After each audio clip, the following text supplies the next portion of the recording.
Seltzer Kings. Podcasts. This podcast is supported by FX's English Teacher.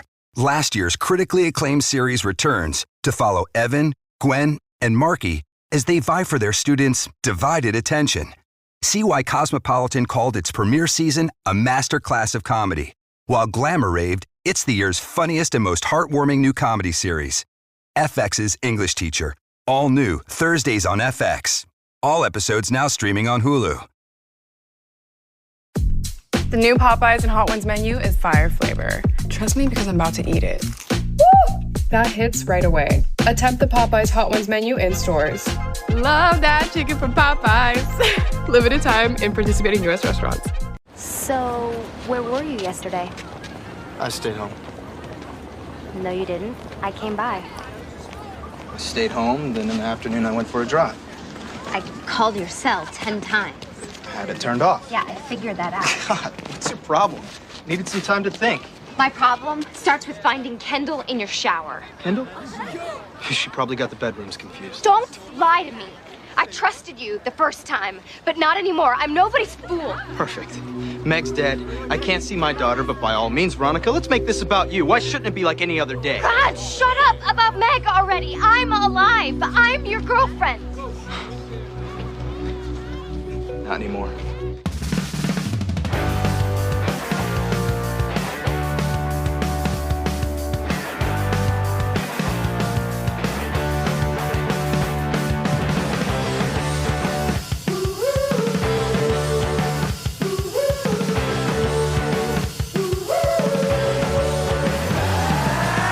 Well, hello, ladies, gentlemen, others, boys and girls. Welcome to another episode of Boys Watching Veronica Mars. We're just two boys watching every episode of Veronica Mars, giving our review, our reactions. We're your hosts. I'm Joe Welke. I am Vance. And today we're talking about Season 2, Episode 11, titled Donut Run, written and directed by Rob Thomas, not of Santana Smooth fame. Original air date January 25th, 2006 to an audience of 1.62 million people.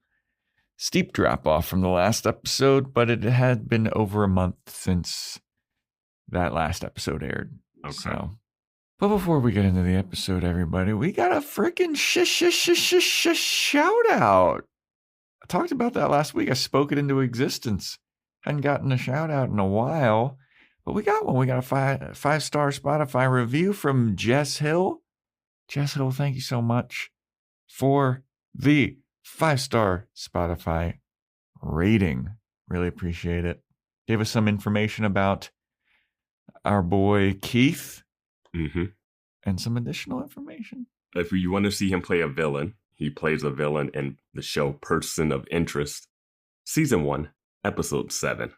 And he's also in that show Bad Teacher or something that's out now. If that's what it's called. I don't think it's called Bad Teacher. I think it's called English Teacher. English Teacher. Yeah. Yeah, it's another FX show. Yeah. So, and he's not a villain in that. I think he plays the principal or something. But check that out. There you go.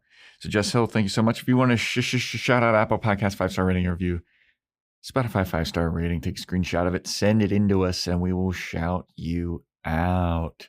Join our Discord, link is in the show notes. Join our Patreon, patreon.com/boyswatchingbuffy, where it has been revealed this week. We left a little mystery up in the air about what series we were going to cover next, and we took your thoughts into consideration. We decided we're doing a little Freaks and Geeks action. Yeah. Went back to our little bracket that we had. We were like, let's do a little palate cleanser from the Buffy comics. Let's get a little short, a little sweet Freaks and Geeks action on the Discord or on the Patreon. So we will be doing Freaks and Geeks on Patreon. Our K-pop Demon Hunters thing is out. And Vance, you have a very special announcement about what we're going to do for October. Yeah, I just want to piggyback off the Freaks and Geeks. First episode is out currently on Patreon. That was number 2 in the poll that was run. That Alias, I believe, was number 1, and Dead Like Me was number 3. Joe and I discussed multiple options. I was a little hesitant to do Freaks and Geeks and then look deeper into it. And it had nothing to do with the bribery that we got from Mark. Now, I know a lot of the shows we're doing got some Amazon wishlist bribery, but they were decided. I was a bigger pushback against Freaks and Geeks initially. Yeah. As the one who received the bribery. I was pushing for Freaks and Geeks, and Vance was like, I don't think so. I don't know about it. And I was like, all right, okay, man. But, you know. You did get 2 books out of it or whatever. Yeah. Hey, when I thought about it, I went through it, and, I was like, you know what? It'll work. Yeah. It's like when we did Love Actually on Patreon, and I was like, oh, I don't know. And then it was the only choice for the holiday season, and it's a wild episode. Oh, yeah. But, yes, what we're doing for October. For October, we're going to do a poll on Discord for movies. I'm going to throw up 2. Joe's going to throw up 2. We're not going to say which 2 are from who or whom. And then, you guys can choose which spooky season movie we will review for October. There we go. So we got that going on, and that'll be fun. Yeah, I think that's everything, right? Yeah, I do have a little follow-up from last week's episode. The actress that played Poor Hispanic Woman, as she was titled. There's another character in this episode of Veronica Mars that has another ridiculous credit that I saw when I was watching. No. But it's Yvonne Coye or Cole. And she was in Jane the Virgin, Godfather 2. She's been in a bunch of stuff. So the actress in the jury scene she gets work. She's an esteemed actress. So and she's great in the episode. And I want to thank Chi Fam for giving us that note, letting us know. Yeah. Well, all right. I got the big white monster today. Same. Got the sippin' energy drink. Yeah. Because we're starting a new show on Patreon, so we gotta start a new show. Yeah. We gotta do it. Yeah. So Donut Run, whatever we predicted was probably way off. Yeah. I'll go mine first. I said Keith is Donut Man and tries to win back Alicia now that Wallace is back. No. Yeah. And you said Keith follows Sheriff Lamb on a donut run where he's doing illegal activity. Yeah. Way off on that. I'll give you... No, don't. Don't. Don't even worry about it. I distinctly remember I was 4 minutes into watching this episode, and I know that because I paused. Not even 4 minutes. I was 3 minutes and 56 seconds into watching this episode where I paused it and I texted Vance, I'm 4 minutes into this episode and it's already fucking insane. And then I texted Joe that I had a story for the podcast about my watching experience of this. Mm-hmm. And I gotta say, when we watched Buffy, we had remaster issues. When I started watching this, I had DVD issues. What happened? So I watched this almost in reverse order because the chapter started towards the end of the episode.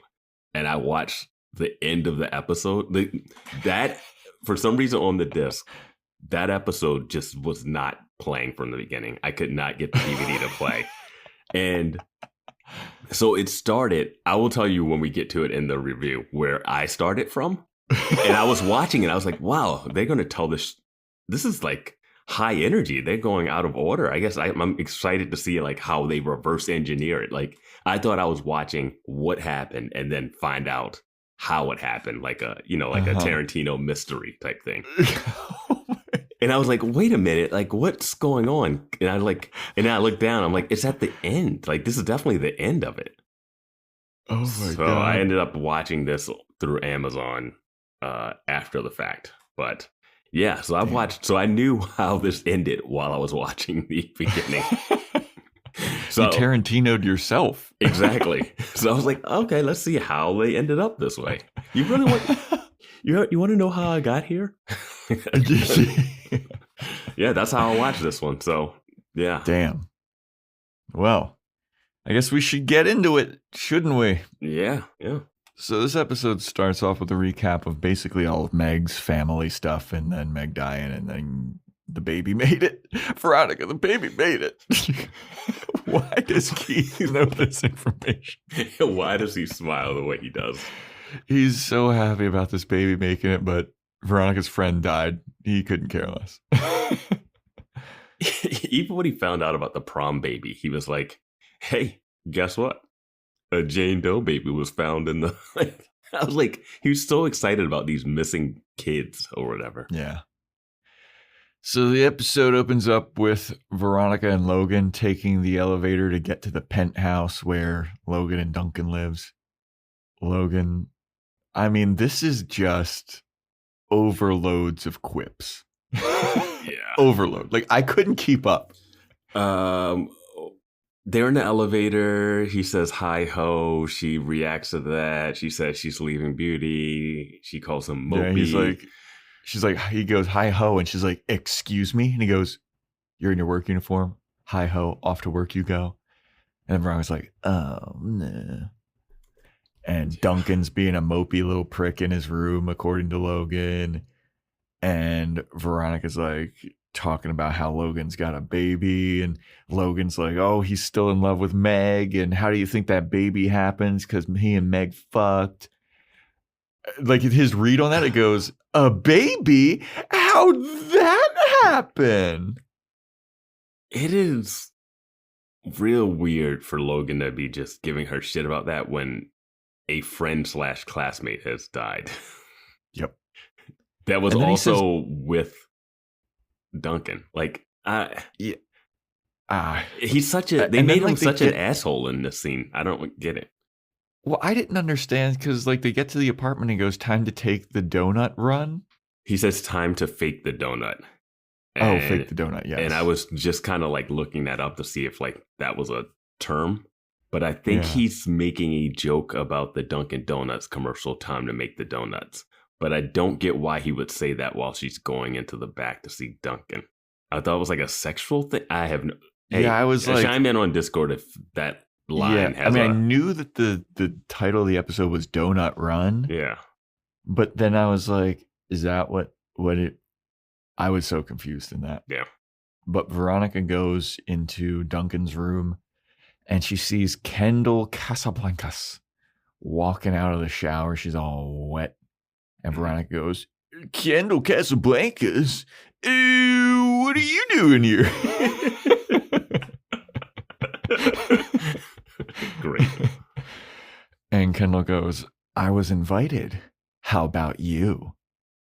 And then Veronica walks out and Logan sees Kendall putting on a robe all sensual with her nude back turned to the camera. And this is where in my notes I wrote, literally, Jesus, this scene is filled with pithy, glib dialogue. Because Logan comes in and he's like, Kendall, what are you doing here? And she said something about like, he wants her to get out. And she goes, oh, don't worry. You'll hit me up at 2 a.m. wanting company. That doesn't satisfy me anymore, Logan. And Logan goes, really? You always come. And then Kendall looks like, they linger on that so much. Yeah. I was just like, dude, did Joss Whedon have a credit on this episode or something? Like, what the fuck? We might have to go back to figure out, like, what is Kendall doing in the shower? And how? She was invited. You get invited over to shower? Yeah. Yeah. Yeah, I don't know what she's doing there. And she doesn't factor into the rest of the episode. She plays a role in a way. We'll talk about it. So then we have Veronica. She's at school. She's looking for Duncan. Dick Casablancas shows up and he goes up. He's like, Veronica, you just gotta let it go. You know? Billionaires are gonna cheat. You're dating a billionaire's son. He's gonna cheat on you, and he's gonna cheat on you with a girl like Kendall Casablancas. You know why? Because she's gonna do some horrible, disgusting, nasty, shame on her family things in the bedroom that I'm pretty certain you're not gonna do. So just deal with it. And then Dick like walks away. I mean, this is Dick being a good guy. This is him. This is like the closest he gets to being like a real friend with this advice. So Veronica's like, gee, thanks, Dick. And then he's like, no problem. So he leaves. Veronica eventually sees Duncan. She walks up to Duncan. She's like, hey, where were you? He's like, I was out. I stayed in last night. And she's like, no, you didn't, because I went to your apartment. Your car was gone. He's like, well, I went out for a drive. I was like, he's on some Riley shit. And then Veronica's like, well, I tried calling you. And he's like, well, I had my phone off. And she's like, I know. And then Veronica's like yelling at him. And she's like, why was Kendall Casablancas in your shower? And Duncan's like, Jesus, stop yelling at me. And Veronica's like, I think you're lying about Kendall. And this is where Duncan goes, Meg is dead. I can't see my daughter. Way to make everything about you, Veronica. And then Veronica goes, shut up about Meg already. I'm alive and I'm your girlfriend. And Duncan goes, not anymore. And he walks away. There's a crowd gathered around this conversation. Everyone's like, oh, shit. Yeah. And it was at this point where I paused and went, Jesus Christ, this episode. You had no idea that this was going to go way further. Yep. Like, I thought you texted me about other stuff. This is a lot, but this is the tip of the iceberg. Yep. Yep. It's not, but when she said, I'm alive, I'm your girlfriend, I was like, geez, Veronica. Right? Like, who gives a fuck about Meg? I am alive. But then remember, I had seen the end of the episode already. Yeah. Yeah. So you know what's all about to happen. I'm watching it in the correct order, like, God damn, what the fuck is happening? Yeah. Because this is rough. No reason for Logan to be treating Meg's death like this. That's just Logan shit, though. Yeah. But, I mean, Duncan's all sad that he can't see his daughter. Which is the biggest plot thing in this episode that doesn't make any sense. Yeah. There's no way he shouldn't be able to see his daughter. He's 18, right? They're 18. He's 18 and he's emancipated. Yeah. He's probably the legal guardian. Yeah. Like, how did the parents get jurisdiction over the custody of the kid, especially when Sheriff Lamb, we see it in the recap, he was at their house finding kids in the wall. Yeah, there's a lot. Plus, I don't know if you know this, but Duncan Kane's family is mega rich. I think they're going to be able to handle this. Yeah, even if he's like an absentee dad, he's still going to have nannies. No, I'm saying just legally, they could just like throw 20 lawyers at this thing and like really get this thing taken care of. Yeah, and you know what the lawyers would say? Meg's dead. Duncan's alive. Like, are you worried that this family can't take care of the kid? Like, it's no way that Meg's family they did have their daughter killed. What? Lily Kane. And they can't take care of their kids. That's I think you got to blame someone else for that. No. Do you think no one else to blame? You said Lily had to be taken out. Now you're blaming the parents? Yeah, she deserved it. She had to be taken out. But yeah, so Duncan and Veronica get into a big public dust-up, and Duncan dumps her. So then Veronica's at home. She puts in the Virgin Suicide CD, and she's blasting it. Keith is overhearing this, and Veronica's just sad in her room, grabs some cereal, and goes into her room, and Keith is looking at it like, okay, I guess she's going through some shit.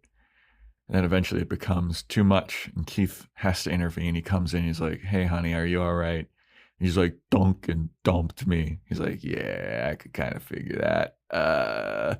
Well, I'm here for you if you need me. I got your back if you need anything. And she's like, thanks, Dad. I'm just going to be tearing up these pictures of me and Duncan. He's like, okay, honey. Yeah.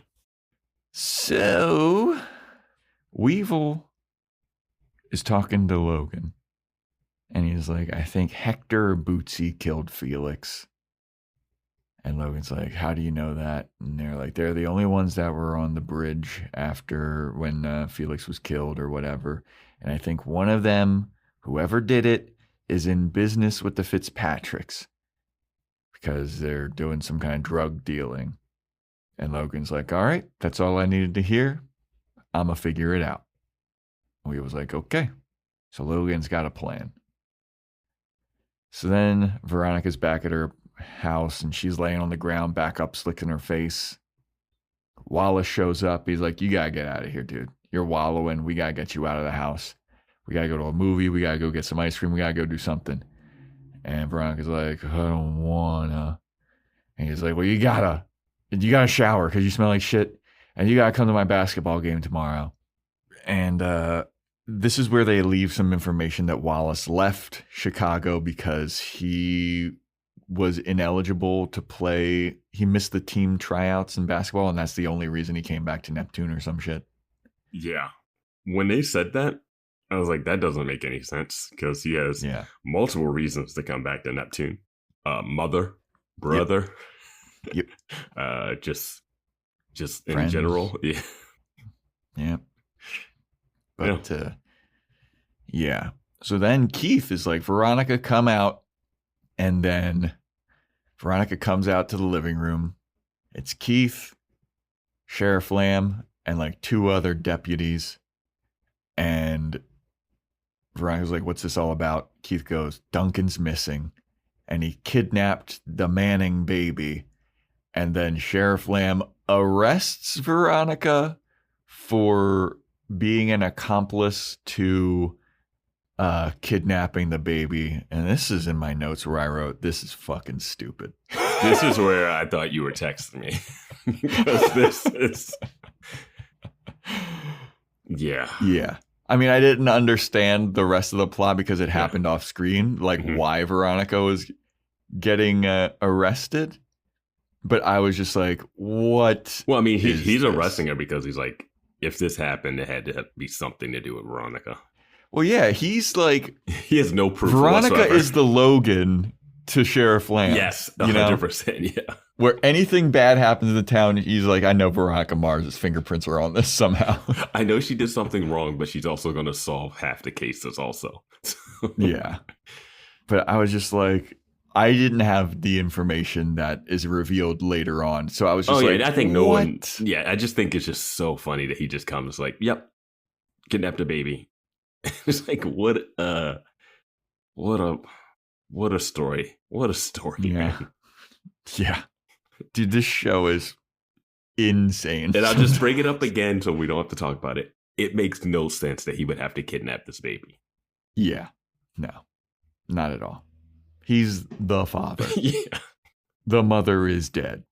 It's not even one of those custody things where he lost custody in a divorce and then he kidnaps the kid because he doesn't have the rights to see him. Like, he says he can't even see the kid. How are they? What? I mean, it sounds like the parents kidnapped the baby. Yeah, right. It sounds like the Manning parents kidnapped the baby. Yeah. Once Keith got that phone call to go drop the baby off at the Mannings before he told his daughter, before he told Veronica what happened. It's crazy. I don't get it. Maybe somebody in the Discord can explain like how this could have possibly happened, but I don't understand. I'll say because I'd already like been spoiled a little bit by the ending of this, I was like, you know what? I gotta Google some stuff and be like, I started Googling the law, and then I Googled I went to Reddit and just this episode to figure out like, is everyone on board with this? And it seemed like people were like, this doesn't make sense. Okay. Yeah. So we're not alone. Okay. Yeah. All right. So then we have Veronica in a police lineup with a bunch of people that just look nothing like Veronica. Like 40-year-old, like they all drag look queens in the lineup. It looks like central casting, like streetwalkers. Yeah. And then Veronica. Yeah. So then she goes into the interrogation room and she was picked out of a lineup. Cliff and Keith are there and they're explaining like, yeah, you were picked out of the lineup. And a witness says that you were selling stolen earrings that belonged to Celeste Kane. And Veronica's like, yeah, I mean, so what? And Keith slams his hand on the table. Veronica, this isn't a joke.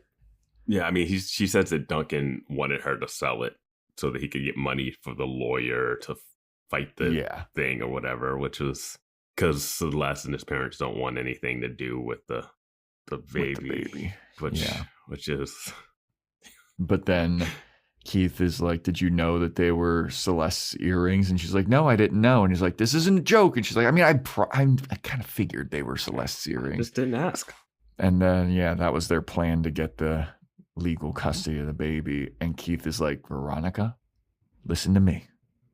You are going to work with Sheriff Lamb. You're going to answer everything truthfully because you're not going to throw away your life over this. Okay? This has nothing to do with you. Just help him out. And Veronica's like, oh, fine. Duh. Fine, Dad. Duh. So then Veronica gets called into Sheriff Lamb's office. Mm-hmm. And who's there but Sheriff Lamb, Celeste Kane, and Vinny Van Lowe. Thank God. Thank God for Vinny Van Lowe. Bringing a little bit of levity to this episode that otherwise is just weird and insane. Yeah, But he adds to the insanity quite a bit, but in a fun way. Mm-hmm.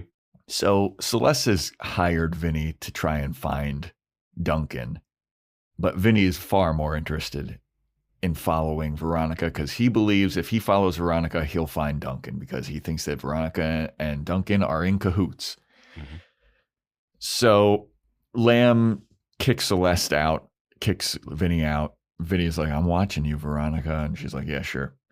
Lamb sits Veronica down and he's like, I should have fucking arrested you the day that I saw you were breaking into the Manning household.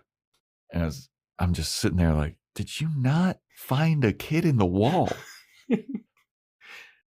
Did you forget about this part of the story where you sat outside the dad's house? You were like, I remember being told stuff like that too. Yeah, him sitting outside the house, I don't know what that was for. Yeah. But he's like, you're going to take this notepad and you're going to write down everything that you know about what could be going on here with Duncan. And Veronica's like, duh, fine. Oh, is everyone coming down so hard on me, dude? I mean, it's just Meg's missing baby. God. Yeah. Fuck. I mean, just hire Keith to find Duncan. He's already done it before. He did it. He did it. This is just he found him in probably in Cuba again. Yeah. I would love to see that list of his favorite hideouts and places. And it's like, yeah, he likes this arcade. He likes this Senior Frogs. He's got this nice little Havana in Cuba. Yeah. So weird, man. So then we go to Dick and Logan playing some kind of volleyball game with scantily clad women and Dick's being a creep. It's Dead or Alive Extreme Beach Volleyball.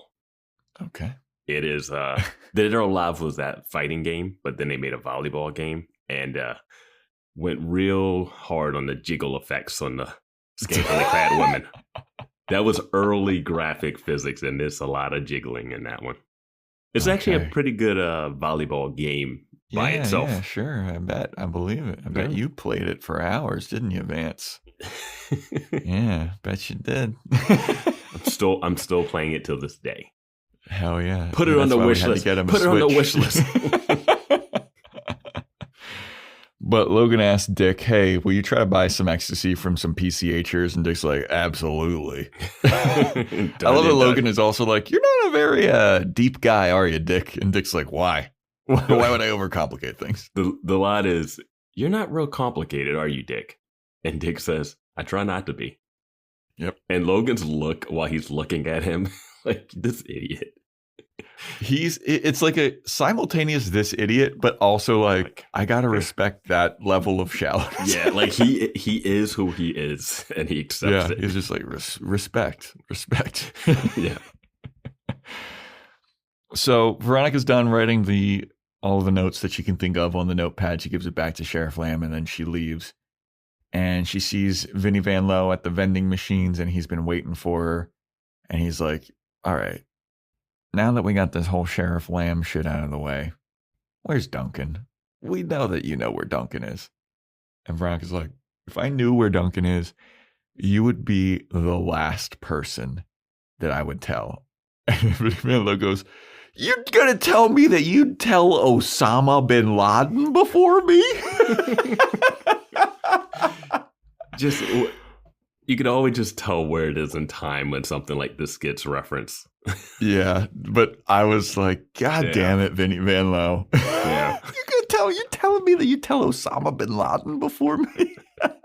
Actually, probably. I think he'd care less. I don't think that he would give a fuck. Yeah. But then he's like, all right, how about this? How about I sweeten the pot? How about if you tell me where Duncan is, I'll give you $5,000. And she's like, dude, I don't know where Duncan is. And he's like, all right, well, I'm on to you, Veronica. And he does the old bump into her. And then she's like, hey, Vinny, you left your like little bugged pen in my bag. And he's like, you sure that's mine? She takes it apart, shows that's a bug. And she's like, yeah. And she throws it back to him. He's like, all right, Veronica, all right. Yeah. Dude, even the way he's dressed, he's got like the white sneakers and the dad jeans. Like, dude, Ken Marino fucking rules, dude. I love that guy. He's great. He's you throw him in anything, you're going to get some fun out of it. Yeah. He's apparently in some kind of like band that my friend goes to see at the Largo. I think it's called the Dad Jam Band or something with a bunch of the people from the state. Okay, cool. So if you're around the area, check that out or look it up.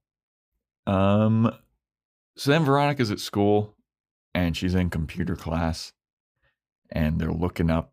The teacher's like doing some weird ass assignment, some very convenient assignment. These are all setup scenes with Wallace, but this scene was like very, what are we doing? Yeah, this is a very shoehorned. Yeah. I didn't even understand what the assignment was. Google scores for, like, look up scores and stats for players. Yeah. And Veronica's like, all these other dumb idiots are going to look up Neptune High, blah, blah, blah. I just have to look up Wallace Fennell. She looks up Wallace Fennell and she finds out that he lied to her. He was playing basketball in Chicago. And why the hell is he back in Neptune? He's back in Neptune for basketball, right? Like, not his family, not because he just disappeared in the middle of the night after a dance. No. He's back for basketball. Yeah, that's how it normally happens. You know, you just come back mid-season, middle of the school year. He got traded.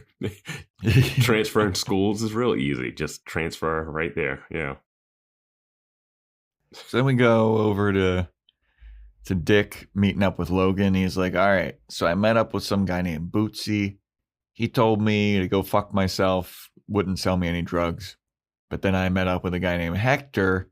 Hector sold me some ecstasy. And Logan's like, all right, cool. So then Logan writes Hector on the ecstasy that what's-his-face bought, Dick. And then he does the old bump and give to Weevil. Weevil sees that it's Hector, and he's like, all right, I know who the traitor in the PCHers is now. It's Hector. A lot of bump and leave stuff in this episode. It's interesting now that Weevil and Logan are working together. It seems as though Logan doesn't have a legal case against him from the state because the DA is still after. Like, that's who will prosecute this. Yeah. So, yeah. Like, it's like the level of comfortableness that Logan displays for someone who has just destroyed state's evidence the previous episode and is now he's still wanted for this murder. Like, he's still like being investigated at least. Yeah. He's got an ankle monitor.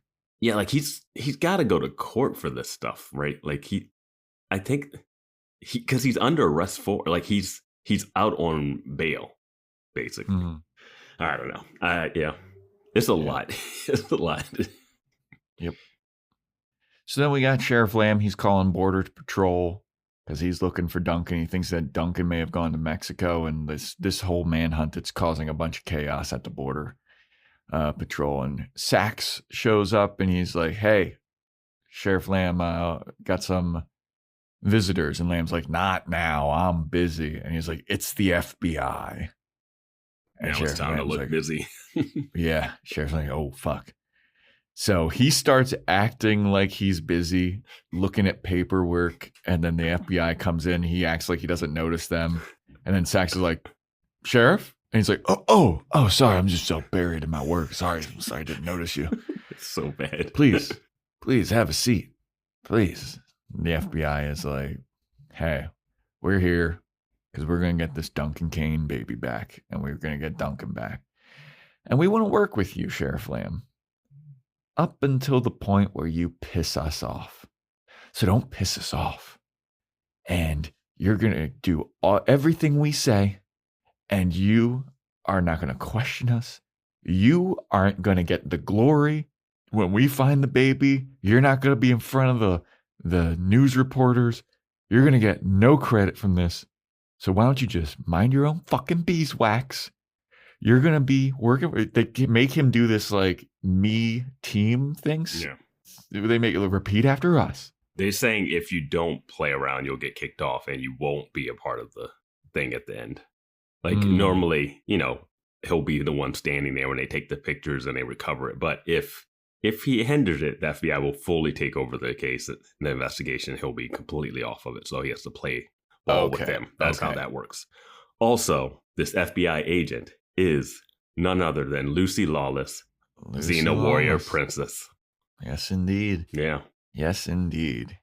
Which is another suggestion we've gotten for Patreon. At least I've gotten it privately a couple times. I was wondering because I was thinking about that. I was like, I have not seen Xena being thrown around a bunch. And it's Xena Warrior Princess stars Ted Raimi, Sam Raimi's brother.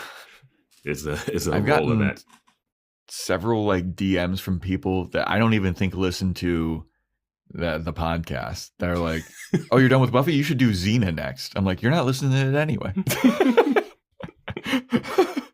Yeah, I don't think I've seen it pop up on Discord at all. No, but now that we've mentioned it, Discord's probably there's gonna be at least 2 people on Discord like, "Yes, Xena." I can't wait to hear the dissenting voice too of like, I don't know. The boys will hate Xena. Like Joe's going to talk about the fashion and he won't get.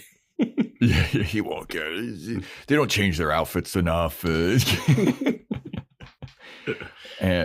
they have like a Kevin Sorbo crossover where he was like Hercules with Xena or something? I think Hercules came out before Xena, Warrior Princess. I don't know which order, but they were both like the same type of show.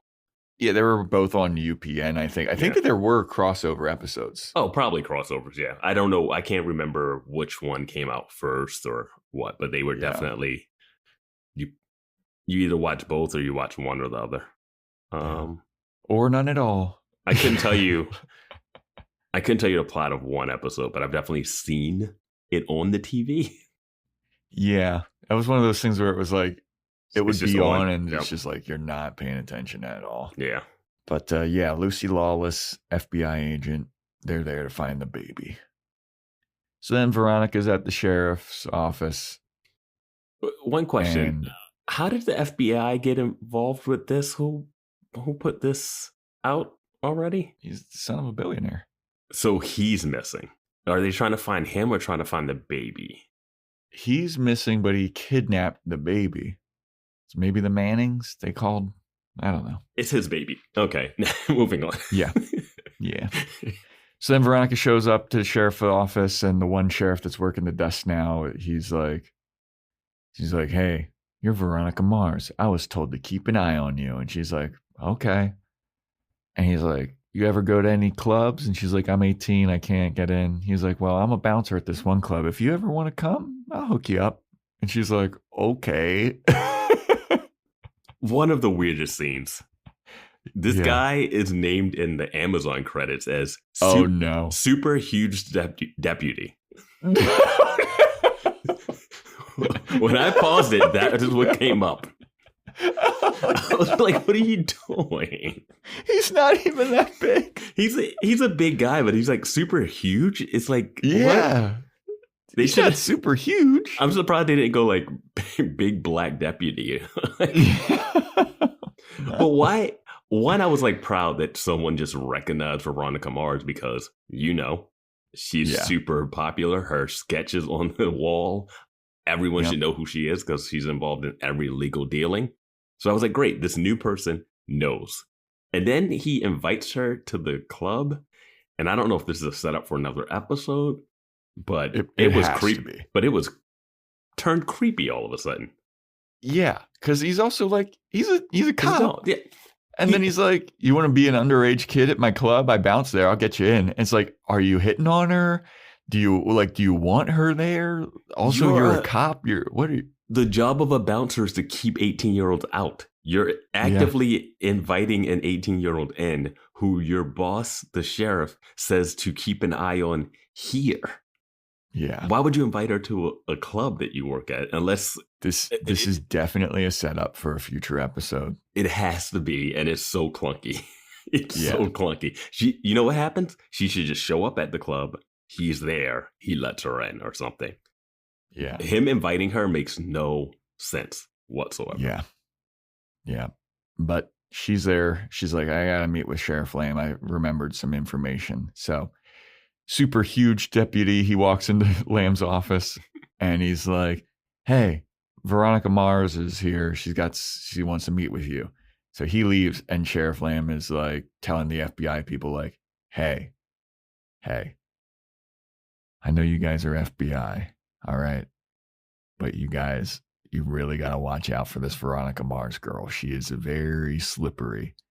And then Lucy Lawless goes, we interrogated Al-Qaeda members at Gitmo. I think we can handle a teenage girl. And Lamb has a smirk on his face like, we'll see. and they walk into the interrogation room, and I haven't watched the show yet, Adolescence, but it's like they're walking into like Hannibal Lecter, and it's just her reading like a celebrity magazine, and it's just like, oh, they don't know what they're getting into. This is from Veronica fucking Mars. Yeah. So the FBI and Lamb walk in, and Veronica's like, hey, and like the FBI agents are like, ooh, we're really scared. Just 5'0" 90-pound girl soaking wet. And Lamb has his hand on his gun just in case. Yeah, Veronica's like, I just remembered. I just remembered that Duncan has a Mac. He was uploading stuff on his Mac, and you can track it. Like we can like figure something out, like his location via that. Well, he's like, you didn't tell me about that. He has a .Mac account or whatever. It's like a old email account for Mac or something. Yeah. I don't know.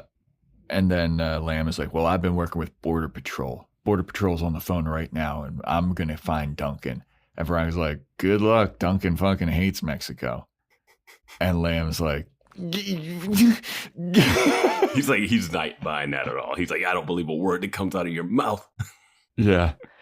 And the FBI agents, like, as Veronica's like just giving him this information, the FBI agents are like, I think we're going to trust Veronica over this fucking dildo Sheriff Lamb.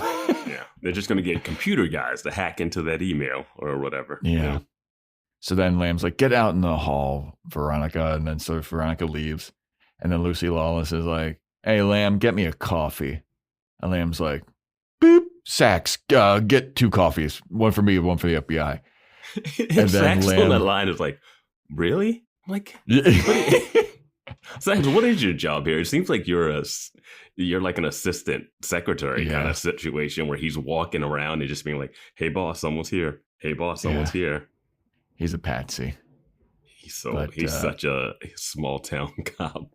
Yeah. But then Lamb is like talking to Lucy Lawless alone in the room. And he's like, I thought about going in the FBI, but I thought about it, but I didn't do it. It's better to be like a big fish in a small town. You know what I mean? And Lucy Lawless looks at him and she's like, did you go to college? He's like, I dropped out after I blew my knee out playing ball. She's like, do you speak any other languages? And he goes, I speak a little Mexican.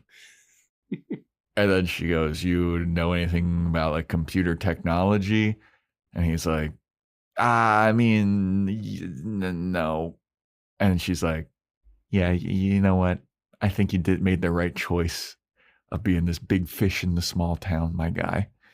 And he was looking like, he's got a smile on his face, but it's like a fuck. Yeah, he's pissed off about that. But I'm like, you are not qualified. You're not qualified to be sheriff here. You're crooked as fuck. Not even just crooked. Like, he's not even that good at what he does. Mm-hmm. But he's going to show these FBI agents. He's going to find out. I was like, you're not going to make it through Quantico. No. Like, you're not going to do it. No, you're going to get killed. Get killed in the drills, in the training. Yeah. But so then we go over to the PCHers who are having a secret night meeting at the bridge. I love these setups because I could just, back when I worked on set, I could just see this setup being done with the lights and just like, all right, this looks good. Everyone's standing around in an awkward position. Perfect for camera. So they're having the meeting and Weevil's confronting Hector. And he's like, I know you sold E to an 09er. And Hector's like, yeah, so what? And Weevil's like, how could you? How could you? And Hector's like, so what? I'm trying to make a little money on the side, dude. Like, I'm not hurting anybody. I just sold some ecstasy to some dumb white kid. And Weevil's like, I need to know everything about this deal. And Hector's like, I mean, I bought it from another dumb fucking 09er, and then I sold it to another 09er. Like, what's the fucking problem? Well, the issue that Weevil's confronting Hector about is he thinks he's working for the Fitzpatricks, and that's where he's getting the E from. Yeah. And Hector says he didn't get it from the Fitzpatrick. He got it from another 09er. And the thing is, what 09er do you know that sells E? And he's like, my sister works with his parent or something. And he's like, give me all the information. I want a name. And for some reason, I thought this was going to go back to the plastic surgeon guy. But that guy is working with the Fitzpatrick. So that would make sense that it wouldn't be him. Yeah. Yeah. No, it's not. Yeah. But I love Weevil being intimidating because he's shorter than Hector and he's like up in his face, but he has to like look up at him and he's like, I want a name. And I was just like, oh man.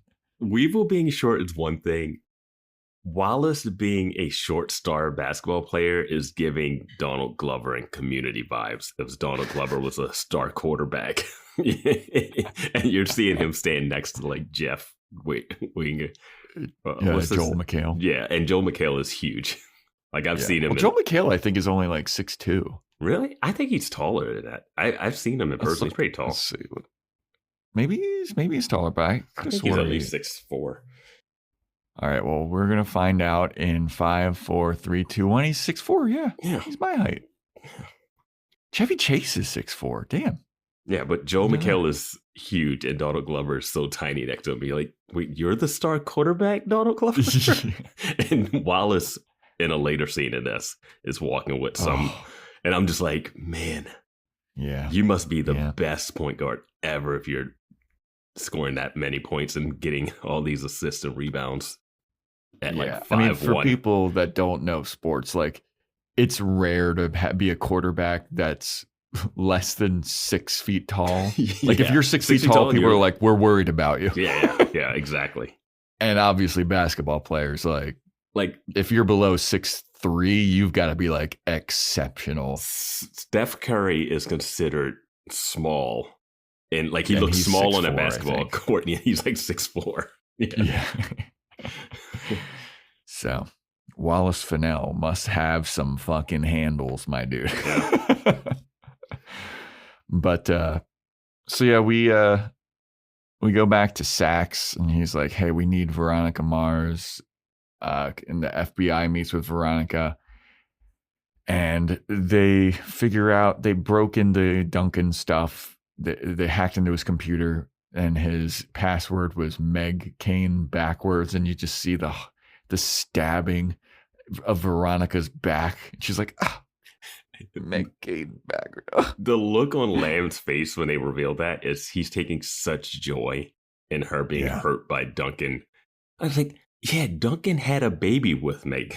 So everyone's reacting like, yeah, you see? I'm like, yeah, he had sex with someone and that he dated. Yeah.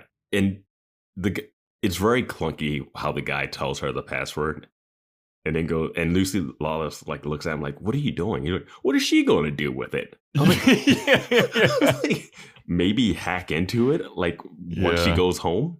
Like, what do you mean? Did like this other FBI agent though. He was funny to me. He looked like a guy that was in like NCIS, but I couldn't. I tried to look up. I thought he was an actor that I'd seen in something else, but I think it's someone else. But yeah, he did his job with the little bit he had. Great reaction shots. You know? Smirking FBI agent. Yeah. This is good smirking, not the smirking you get in Jurassic World Rebirth. My God. Yeah. That. Yeah. If you want to hear us talk about that movie for over 3 hours, patreon.com/boyswatchingbuffy. Yeah. I still can't believe that movie. Yeah. Come for the K-pop demon hunters. Stay for the Jurassic World Rebirth. But they explained to Veronica that a teenage boy bought a sailboat with cash. Does Duncan know how to sail? And Veronica's like, he's been sailing his whole life. And they're like, Lamb is like, you sure that he doesn't want to go to Mexico? Because I'm pretty sure he's going to Mexico. And Veronica's like, I don't know, man. I don't think so. So then Sachs comes in. He's like, boss, the Coast Guard called. They spotted the boat that was bought. And we overhear, they put the Coast Guard on speakerphone. They're like, there's no one on deck. We're going to go below deck. They go below deck, and there's no one on board this entire boat. All we found are some used diapers and 12 cans of SpaghettiOs. And the FBI is like, I think Duncan may have killed himself and the baby. And Veronica's like, no, he wouldn't do that. Somebody picked him up. He's still on the run. And the FBI looks at Veronica like, I like this Veronica Mars girl. Yeah, because they ask about Duncan, like, what's his mental state? Does he have any mental health issues? I'm like, oh yeah, I mean, that would be it. That would be in his files, and there's like Veronica says, someone picked him up. They're still on the run, but they could have just assumed that they're all dead, right there. Yeah. All right, I mean, it was crazy how they were like they're gonna sink the boat or something. And then next thing you know, they were on board the boat. It happened real quick. Like the Coast Guard got on the boat and was able to search it really quickly. And at this point of the episode, I need to say, this plan is so convoluted and ridiculous. Mm-hmm. And that's all I'm going to say. Yeah. There are so many moving parts in this plan. We'll have a little chat at the end about. We'll have a big chat at the end. Yeah. Mutine, adjective. Used to describe an individual whose spirit is unyielding, unconstrained, one who navigates life on their own terms, effortlessly.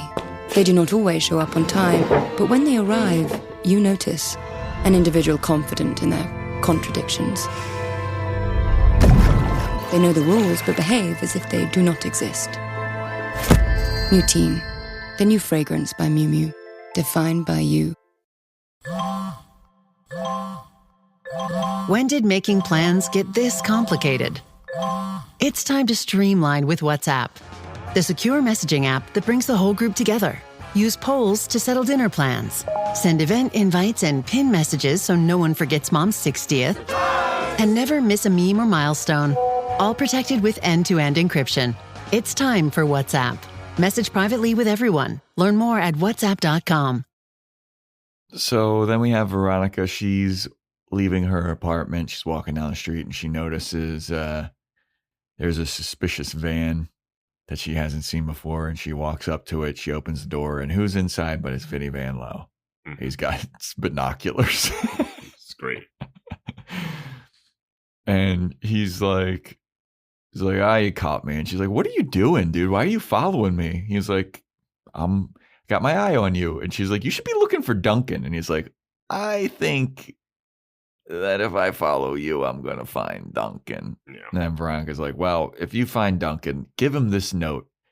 And it's an envelope. It says, for Duncan, personal and confidential. And it's got all like hearts and swirly letters on it and everything. And then so she leaves. Vinny opens it immediately, reads it, smirks. And I was like, what the hell is going on? She gave him the letter that Duncan found. And he was like, oh my God. They're up in Seattle with her aunt. Meg's alive. Why wouldn't they? Meg's alive. I also want to mention that Vinny Van Lowe was eating an apple fritter, and I enjoyed that. I enjoyed that. It little was touch. Huge too. They're all huge. Every apple fritter's huge. So fucking funny, man. Yeah, Vinny Van Lowe rules. Love a good apple fritter. I love Vinny Van Lowe, and I love Cliff. I love both of those characters in this show. I'm still waiting for Cliff to have to do that legal scene, that courtroom scene for Logan and for some. Yeah, I want him to be running the prosecution against Aaron Eccles. I know he's a defense lawyer. I know he's a defense attorney. He switches sides for that one. Okay. I mean, you just have to pass the bar. You know, you don't have to like pass the bar on each side. I don't think. Sure, I know nothing. I was just saying I don't know anything about this, so you could be right. I'm probably not, but I play a lawyer on the podcast. That's about it. There we go. But yeah, whenever I see Cliff, whenever I see Vinny Van Lowe, sparks joy in my heart. And this is only the second time I've seen Vinny Van Lowe. We need more of him, but not too much. This isn't the second time. He's been on it more than. This is the second time Vinny's been in it. Was the first time when he got scammed? I feel like he was in it more than twice. I feel like I'm fairly certain this is number 2. The one where he's bugging Veronica in the car, that's the first episode that you're there? Yep. The Girl Scout one? Yep. For some reason, I thought he came back for something. Maybe he was just mentioned. Yeah. He was mentioned for sure. Okay. Cool. I mean, hey, you're the one that's in love with Ken Marino. I am. So Weevil goes to the bathroom. He's confronting an 09er. And I didn't recognize this kid at first. I recognized him. Figured it out. And because I was watching on Amazon, I just paused it and found out his name was Sean. But yeah, he's from the poker game episode. Yeah, and the big reveal of what happened to Veronica that night. Episode. Yep. So Sean is the person that sold Hector the ecstasy, and Weevil wants to know who Sean's supplier is, and Sean's like, "I'm not telling you." And then he just leaves. Well, Weevil asks if it's the Fitzpatricks, and that's when Sean says, no, it's no way I would do business with the Fitzpatrick because they cut off your finger or do something to you if you're just a little bit short. And he's like, I'm selling drugs. My life's shitty, but I'm not that dumb. Yeah. But I do like that Weevil gives him shit about like, oh, we're more alike than you think. Like I'd steal cars, which I'm happy to find out what Weevil gang does. They steal cars, which seems like that'd be really hard to do in a small town. But yeah, and I feel like that's also maybe worse than selling drugs. Depends on what your definition of worse is. Yeah. But probably harder to do. I think it's harder to steal cars and then take them to a chop shop in a place where all the cars you want to steal are from old Niners, and it would be real bad. It's not that, like, if you're in a major city, there's a lot more real estate for you to be poaching cars from, you know? But because we find out in the poker game that his dad is a butler or whatever. So Weevil's giving him shit like, oh, my mom cleans, my grandma cleans houses, yours, like we're both of our families are in like the service industry more or less and stuff like that. So yeah. And but, Weevil looks tiny. Weevil looks very tiny in this scene. I don't know why they framed it this way, but so Sean leaves. I noticed the feet there was feet in the stall. Immediately, I didn't notice it at first, and then once he leaves and the frame empties, you just see him. It's not even like, Logan, put your feet on the toilet, like right, dude. Like the feet need to come down. Maybe they did in the scene. They didn't. They were there the whole time. They were down. The feet have to come down after he leaves. I mean, the feet were down. At least like for a while while Sean was there, because I was like, I knew this. I see this coming from a mile away. And Logan comes out and he overheard everything. And he's like, you believe him? And he's like, yeah. And then Weevil tells the story. I'm going to be 100% honest here. I kind of zoned out during this story. So Logan's hiding in the bathroom. He says... And then Logan's like, well, maybe the person working with the Fitzpatricks is the person that got killed. And then Weevil was trying to say that there's no way that Felix will be working with the Fitzpatricks because, Reaper Gus, something Toombs, he was Weevil's predecessor before Weevil took over the PCHers. So the PCHers were not founded by Weevil. Yeah. They were panty clubs for homos. Yeah, so they that would really fit in with Freaks and Geeks. That is definitely something one of the characters will say.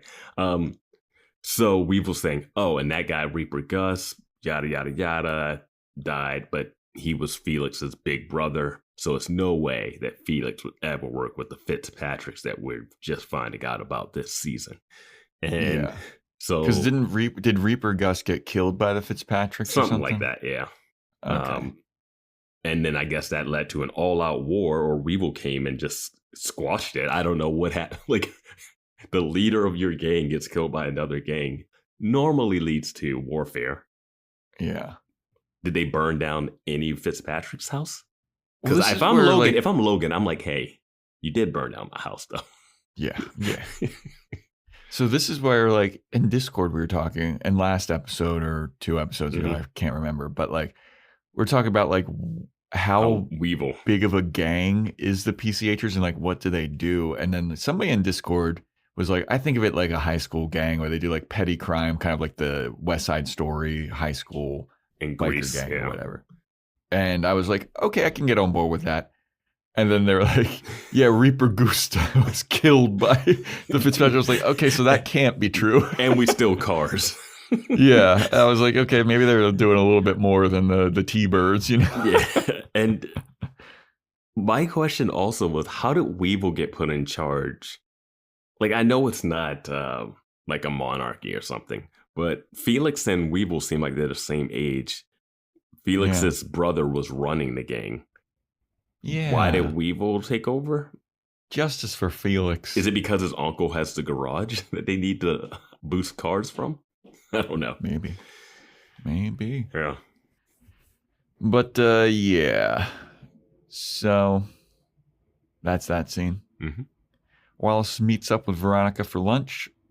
Veronica's like, hey, I got something to show you. And she plops his stats from Chicago High. She's like, how come you lied to me about playing basketball in Chicago? The irony of Veronica. Yeah. And he's like, all right, let me tell you why I'm back. My teammate in Chicago, he's like the next LeBron James. He's awesome. He's the best basketball player ever. Me and him were at a party. We got a little bit litty. You know what I'm saying? We were knocking him back. We got into a car. He was driving. He hit somebody. I wasn't driving, but we drove the car to his uncle's, and his uncle was like his agent / like mentor, and the uncle was like, keep your mouth shut. Nobody's going to know it was you.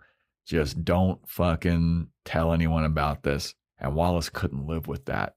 So rather than tell the cops what happened, he moved from Chicago back to Neptune. Because that way he could pretend that it didn't happen. He didn't have to face the music. Instead of telling his cop dad what happened, his dad who traveled all the way across the country to pick him up and find him. He was like, hey, Dad, this was fun, but I'm out. Yep, like, going back. That's the only the reason I'm in Chicago was just for basketball, or not to get to know my dad or anything. No. The dad stuff didn't matter. Just oh shit, Dad! I left the stove on in Neptune. I gotta go back.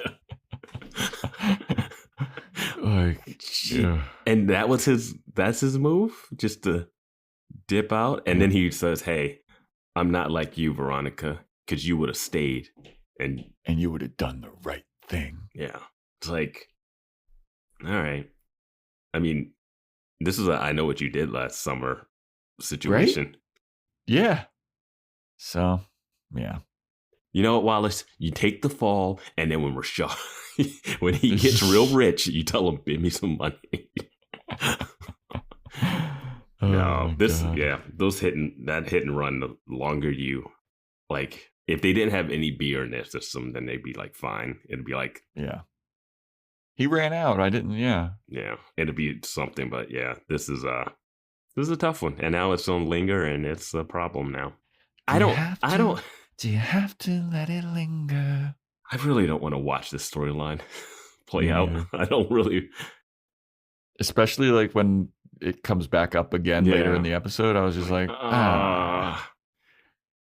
Yeah. So I will say this. I had saw the scene that happens later before this. Okay. So I was surprised. You were just like, what the fuck? I was like, okay, that was fine for a cliffhanger. But I was surprised that when Wallace is talking to her about it, I didn't expect him to say what was going to happen later. I thought he was going to make up something. And then that thing that happens later would be like, oh, that's an extra reveal. But what Wallace is saying did happen. Yeah. And it's interesting that we know all the information. Yeah. So then we go to Veronica. She's walking around. She gets a phone call, and it's from Duncan. And then it's Duncan yammering about something. And Veronica's like, you got to turn yourself in, Duncan. And Duncan's just like talking over her. And I wrote in my notes, this is obviously a recording. Like, I've never heard, I was like, this is bad. Yeah. And then they hang up. FBI is like, we got him. He's in Big Bear, apparently. Mm-hmm. And we're going to go and get him. And Lamb's like, I could come with. And they're like, stay. Yep. Yeah. So then Veronica comes home. She starts unlocking the door to her apartment, but then she looks over her shoulder twice. She takes the keys out. She goes to the next door and she unlocks that door. And who is there but Duncan Kane and the daughter? And Veronica goes up to him and she goes, it's time. And they start kissing. And at this point, I was like, Vinny Van Lowe has to bust in here. Now, I noticed that there were Sheriff Lamb posters up, like the campaign poster on the window. I couldn't tell from this shot. It looks like she's going to her place, but it looks like it's a different exterior for some reason. To me, it looked weirder, but then she goes just next door. I guess there's an empty apartment next to them. They do make a mention of the person next door moved out. Okay. Either last episode or this episode. Okay. Because Veronica does say that to Keith at some point. They set it up. Okay, so, but it's crazy that he still has his sheriff posters on his campaign thing. It's one thing if that's like in some other person's house and they just left it up, because you still see campaign banners up, but he has it on their window still. It's like, dude, you lost, and you also didn't put the effort in to try to win. Take that down. So this is where I started, is after this. Because so when this is what got me. When it opens, it's them looking. The first shot in this chapter is Veronica and Duncan looking down at the baby in the crib, right? So I just thought, I guess the episode's just starting with them with the baby, and so I was like, okay, interesting. But yeah, they're looking down and they're talking about all this stuff, and I'm like, oh, they're gonna do like a reverse order type thing, and we're gonna figure out how they got it. And I was just like watching. I'm like, this is going. I'm like, they haven't gotten to the credits yet, but sometimes they go long before they get to it. So you're just sitting there like, damn, when does this? We used to be friends gonna come in here? I was like, well, maybe this is one of those episodes where it doesn't. It's a special one here, kidnapping a baby. Who knows? Right? You ready for a big trip? Yeah. Oh my god. So But yeah, Veronica, I started here. So then Veronica tells Duncan, like, hey, we don't have much time. The FBI's they're headed to Big Bear. Sheriff Lamb is an idiot. So everything is in motion. We have to leave now or everything will fall apart. And Duncan's like, wait, we got to smooch. And I got to tell you, I love you. And goodbye. And here's a note that says, I love you. And I've always loved you. And I always will. And Veronica's like, get out of here, you big lug. No, I think in this scene, Kendall played the tape at Big Bear because someone has to play the tape. Oh, you think, it's Kendall that played the tape? Yeah. But like somebody has to play the tape from Big Bear so that they can track it from Big Bear. And I think they mentioned, my note says FBI is heading up to Big Bear. And it says with Kendall. So maybe Veronica's saying, because they do mention that Kendall played her part. And that's why I was like, Kendall coming out of the shower had to be there to set up for her to like see that. And then, I don't know. Like, I guess you need Logan there for that. She could have just made that up. They could have just argued about Kendall randomly. I don't think Logan needed whatever. But I think someone has to play the tape recording at Big Bear. And I think Kendall is a part of it. Okay. There's a way too many people. I might be Kendall wrong, but that's kind of in my note. There's a lot of people involved in this that I would not want involved in this. Yeah. I mean, it's that thing of like, you know how they say like, if you want to get away with a murder, you have to like do it alone. Because like FBI is like, hey, how would you get away with a murder or whatever? It's like, well, I get me and my friend. And they're like, you're already done. Your friend is going to squeal. And you're the friend. Like Veronica is involving so many people into this plot. Yeah.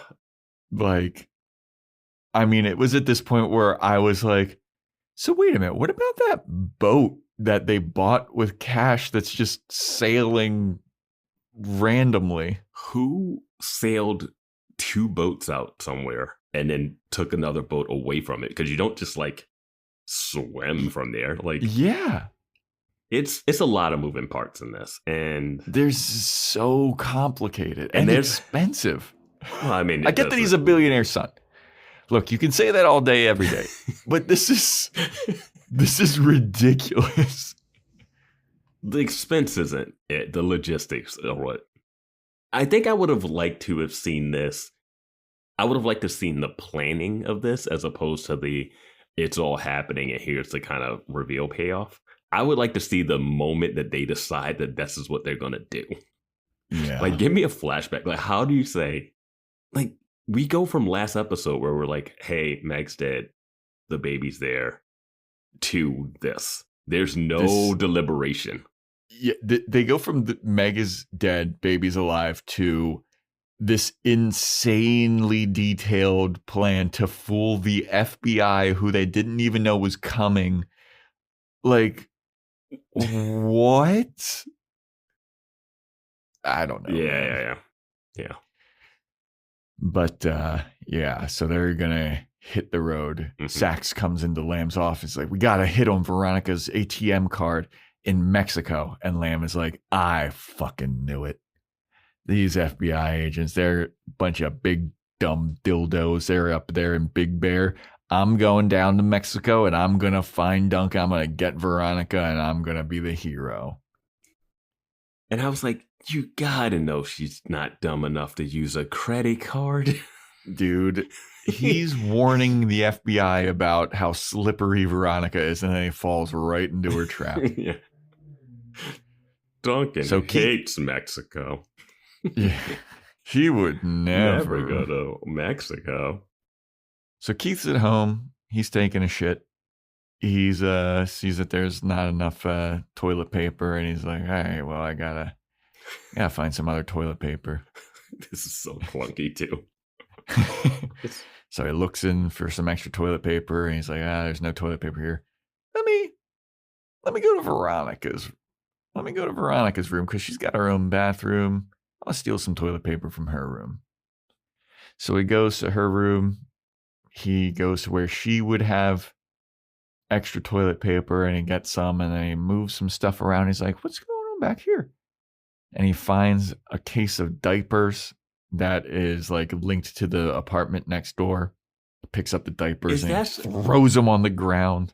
Is that what's happening? There's like a little pass through there. Yeah, it seems like it. So she's just passing so I know this is like one of those things where it's like, don't think about it, just let it happen.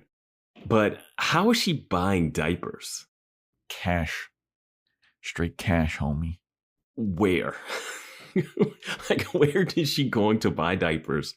She's bringing diapers in. Babies also cry. No, they don't. Not this baby. This little angel baby. In the soundproof room. So, and it's covered in plastic. Yeah, so she has to buy baby food, diapers, and just food in general for Duncan because he's hiding out there. Yeah, and she's just passing it through there. Seems that way. All right. Keith throws these diapers on the ground. He's like, God damn it. He starts rummaging through Veronica's room. I think my issue is, why would they just be in there right there and not just like pushed all the way through into the other apartment? Like, what are you? Duncan doesn't leave. So they like, yeah. Did you forget that? Yeah, whatever. Sure. So Keith calls Veronica. He's like, Veronica, where are you? We need to have some daddy-daughter time. Give me a call back whenever you can. Oh, God, I burned Keith's dinner and now he's mad. Yeah. So then we have that scene of Wallace leaving school with his teammate who's towering over him. And there's a Chicago statesman waiting for Wallace. And he's like, hey, what happened to that in Chicago, buddy? There was a homeless guy that got ran over. He's paralyzed now. And the car that hit him was a red fucking Escalade or something with spinning rims. You know anything about that? And Wallace is like, I mean, maybe I know a little something. Dude, spinning rims, man. Love it. Right. What a capsule. It's been a while since I thought about spinners. They spin it. Those were huge, dude. Yeah. I wonder if I saw them now. Like, if you saw spinning rims on the street right now, like, would you think they're cool? I don't know if you think they're cool, but you wouldn't be able to take your eye, look away. You'd have to watch them. It's just, you have to. It'd be something. It's like just a piece of flair, you know? Yeah. I remember when John Cena was the WWE champion at that time. He had a spinning WWE championship belt. The belt spun. Yeah. Yeah. It's simple times. Just something spinning. Just really get you going. People grew up with those pinwheel things that you would just blow. Just spinning things. The ball in the cup game. We had spinning rims. Spinning rims and Snake on our Nokia phones. Yeah, I mean, you go for remember the yo-yos that had the extra spinners on them too? Dude, I just saw a TikTok the other day where a guy was like, does anybody else remember when yo-yos were like a thing in the 90s? What there was like the butterfly yo-yo or something. Yeah, the Duncan butterfly. Yeah. Duncan? That's where they made all their money. I was able to do rock the baby, the cradle thing. I did that once. Yeah. Pulled it off successfully. I used to be able to do that. I could do it around the world. Around the world was easy. Yeah. Walking the dog, that was easy. Yeah. Yo-yo. That was the extent of it. What a time. Yep. Yeah. But anyway, so Sheriff Lamb, he's at the Mexico border. And he's driving through. He's looking for Veronica. He's looking all smug. He's all like, I got this case handled. Goes to the place where the ATM card was used. And he has like a picture of Duncan. He's like, goes up to the bartender. He's like, you ever see this guy? The guy's like, no, but maybe there's a bar down the road. I think maybe. And the guy's like, yeah, okay, sure. Lamb wasn't lying. He does speak a little Mexican. He does speak a little Mexican. I thought it was interesting that he used usted, the like very polite way to say it. So, yeah. Oh, look at you. Because Vance speaks a little Mexican too. Oh, yeah. God. But he's like, he might have left and gone to a place down the road. And Sheriff Lamb's like, okay. So Veronica comes home and she finds Keith head slumped over in her room at her desk. And she's like, what's up? Keith's like, what's up? I'll tell you what the fuck is up. You lied to me, Veronica. And you were in such big trouble. And Veronica's like, please, did you not read the files that I left on my desk for you to read through? Meg's parents are abusive. They keep a kid in the wall. And Keith is like, it doesn't matter, Veronica. It's not about playing the FBI or playing Meg's parents. You played me, Veronica. And she's like, I feel bad, but I had to do it. I had to. And Keith is like, I don't know if I could ever trust you again, Veronica. Yeah. And then the FBI arrives. He's acting his ass off in the scene. Dude, this scene is intense as hell. And I watched this before watching that full episode. Yeah. I was like, oh, man. Yeah, this is one of your introductions to the episode. Yeah. You played me, Veronica. I had to. I love you. I'll always love you. But I don't know if I'll ever trust you again. And I'm like, damn, this is season 2. What is going to happen after this? This is... Yeah, it's going to get canceled. He's going to walk away. He's going to move to San Diego for baseball. Yep, you're on your own, Veronica. Have fun being another emancipated child of this parentless city. The Lord of the Flies. Yeah, Neptune turns into the Lord of the Flies. Oh, man. But yeah, the FBI arrives and they're like, Keith Mars, we have a warrant to search your premises. Keith's like, yeah, come on in. And is this necessary? Okay, is this necessary? And then they're like, we found the mini cassette that played Duncan's voice. And she's like, it almost feels like, somebody could have had a one-sided conversation with a cassette tape. It's pretty suspicious. Well, it's like you would have to rehearse it to do it. Yeah. And the one FBI agent, he's looking right where Veronica had the diaper stashed. Veronica does a classic, oh my God, I'm in trouble face. Yeah. Keeps looking over at oh no. Yeah. But Keith is like riding or dying for Veronica. He's like, he's not defending her. He's not being like she had nothing to do with it, but he's just like, what are you guys doing here? He said in that previous scene, like, if you get arrested, I can't survive without you. Like, it's real, like, yeah. I mean, He didn't even react that way when she was almost murdered multiple times. Nah. Yeah. But yeah, so then we go to Weevil, getting a tattoo on his neck, getting a touch up, looks like. And then the tattoo artist just, you want to talk about clunky.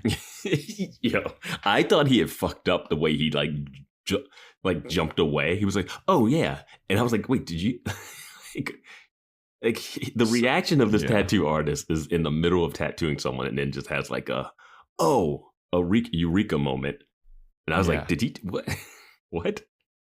So he slides away. He's like, "I just remembered, your boy. I was gonna do a tattoo on his chest before he got killed. Here's the stencil that I have of it. Here's the art that I had drawn up for it." And he gives it to Weevil, and Weevil goes, "It's Molly Fitzpatrick." Huh. And I was like, God damn, dude. These PCHers so many have a type, dude. Oh boy, dude. You throw a blonde woman at them and they're done. That is their kryptonite. Yeah. You can take down the whole PCHer gang with a Veronica Mars in a dress. I mean, how?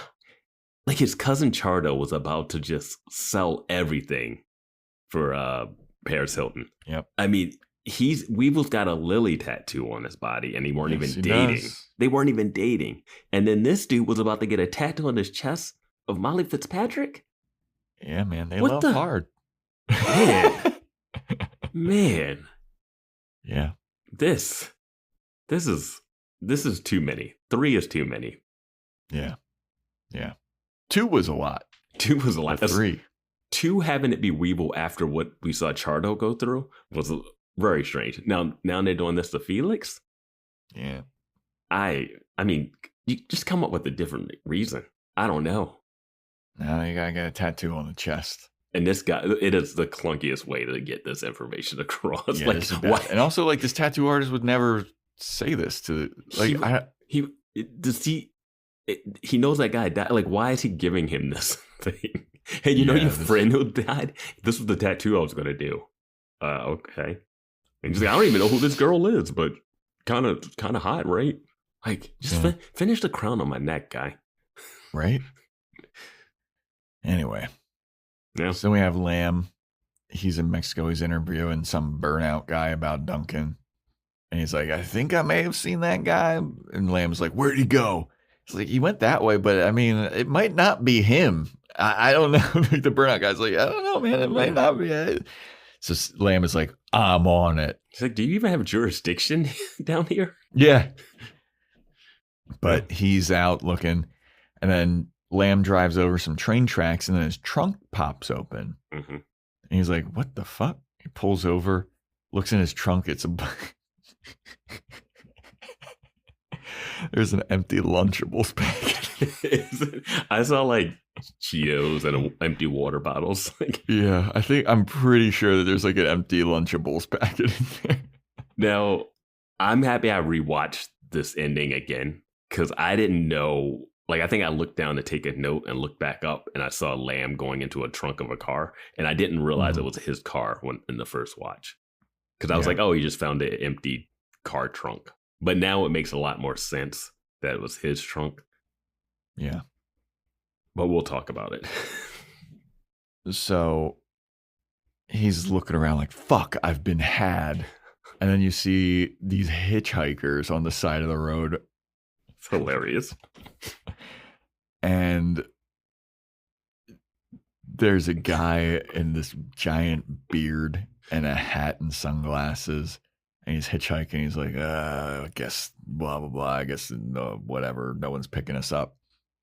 And he walks across and he gets into like this one pickup truck. I mean, it's just clearly Duncan in a disguise.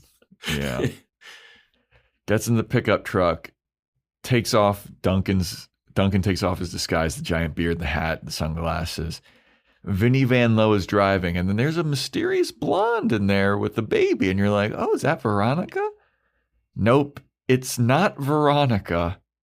It's Astrid, Celeste Kane's assistant, who we saw in the recap Only reason I knew who that was because of the recap. Yeah.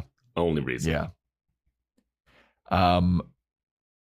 And Vinny's helping Duncan escape in Mexico to raise this baby. Because Duncan's paying $30,000 and he hands it to him. And he's like, oh, you pay more than Celeste. Yep. So Vinny's in it just for the money. We'll talk more about that, but yeah. Can't believe this was the plan. Yeah. Baby's name is Lily. Disgusting. Hated it so much. Don't like it at all. That's when this kid grows up.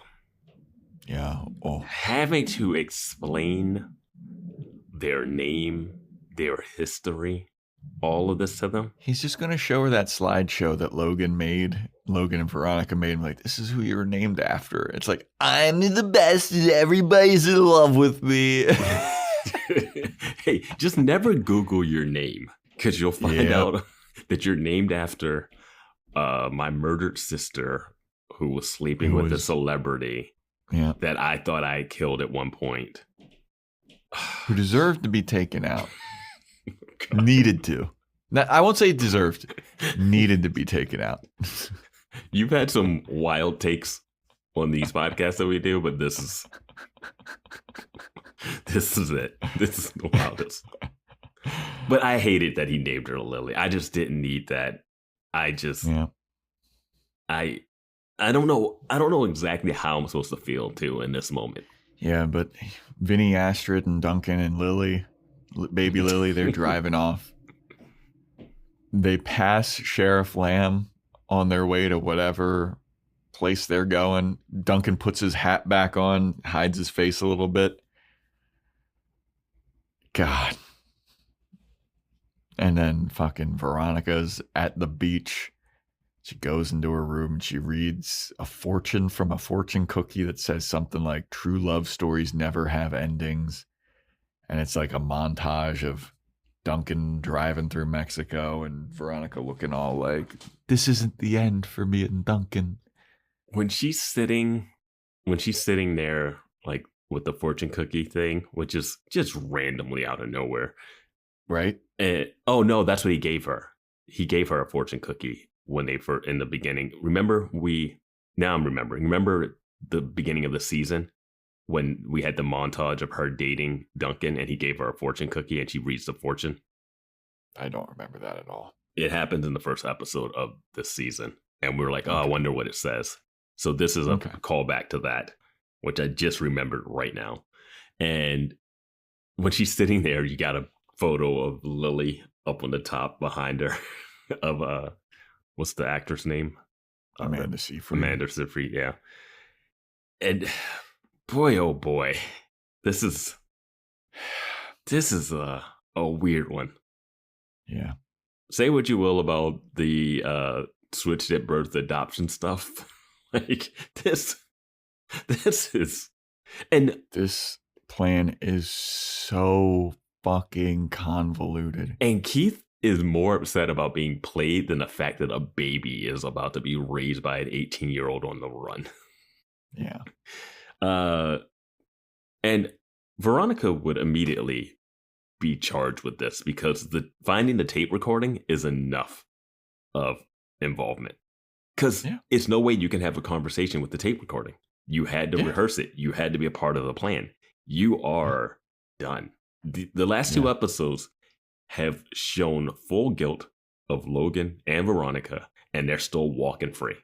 I do not get it. This is clearly you have something to do with it. You're going to be in for, like, no, she doesn't just go to high school tomorrow. Like, no. I bet she does.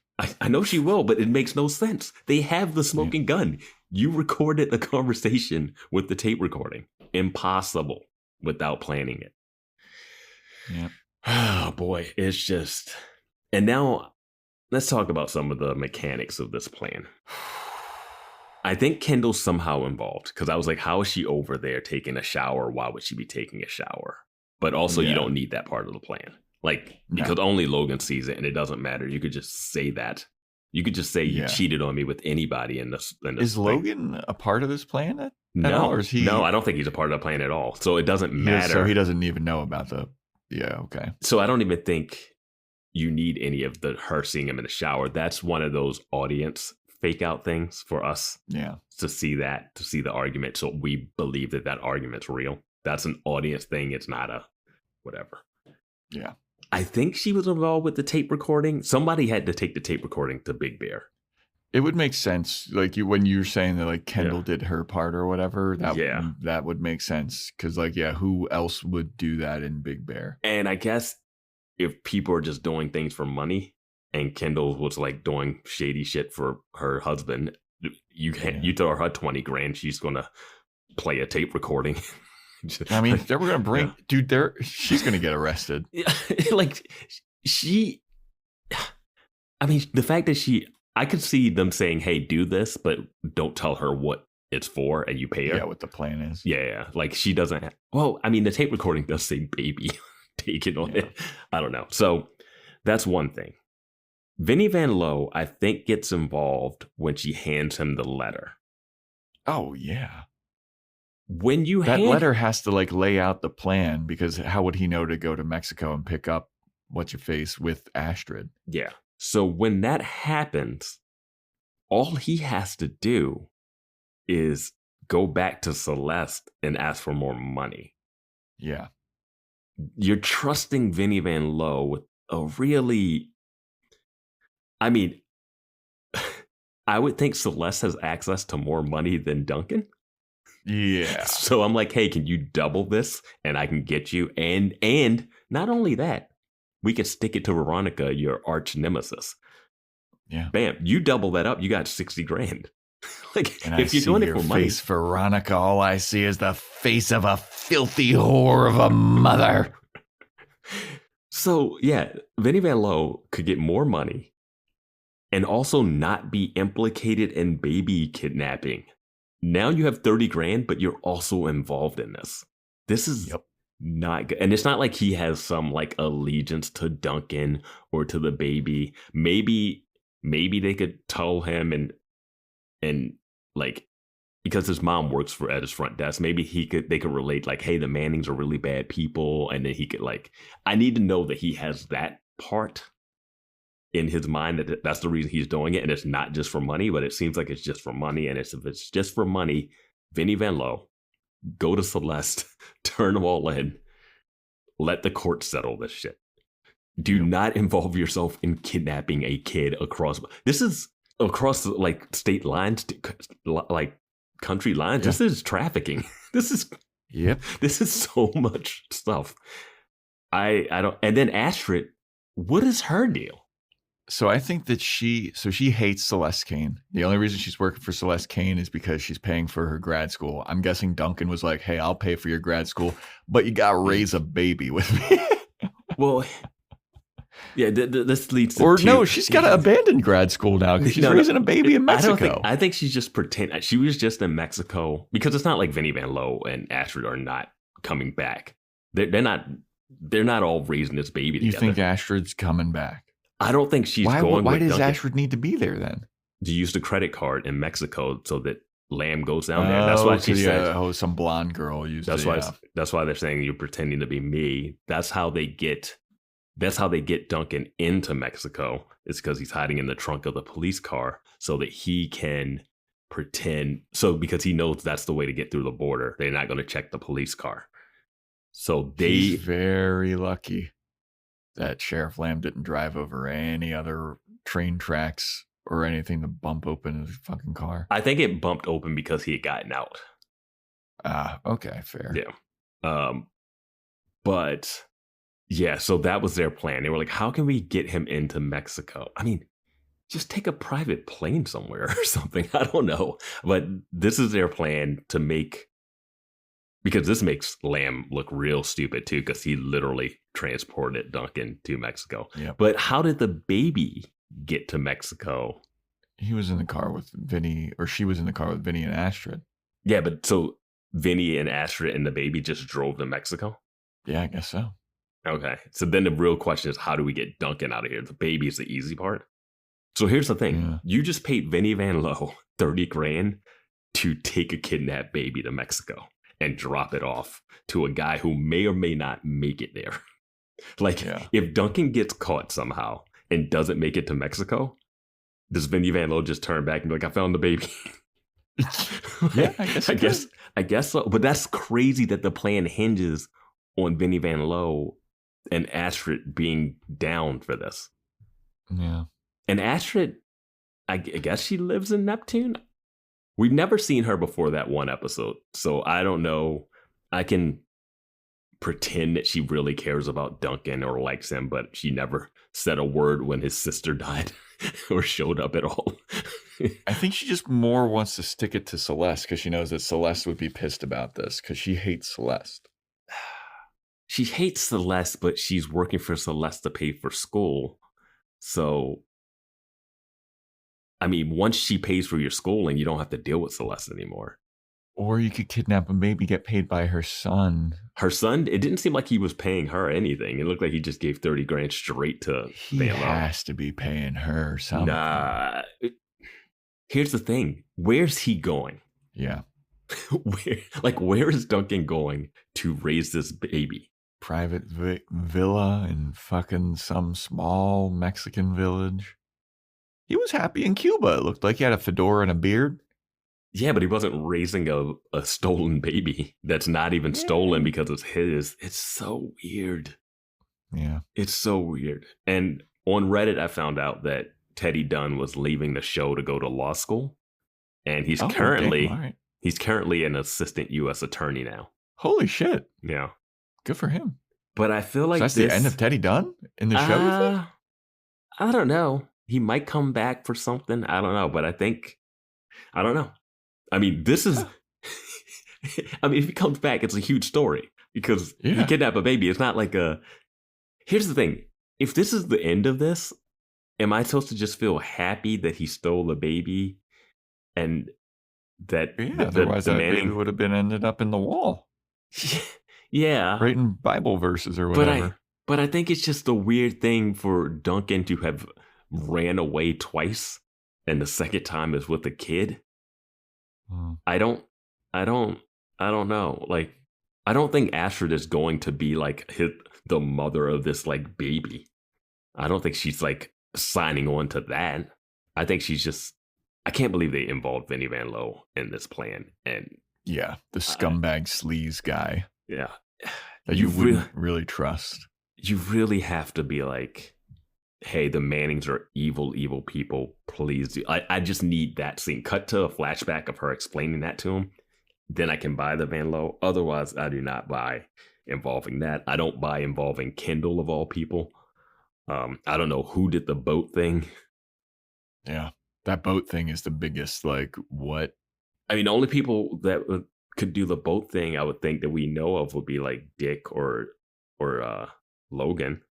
Yeah. I mean, Duncan could buy the boat, but he had to like buy a boat and then charter another boat to leave his boat out there so it could be found. Well, they also said that like I guess the person that bought it was a teenage kid that paid in cash. Mm-hmm.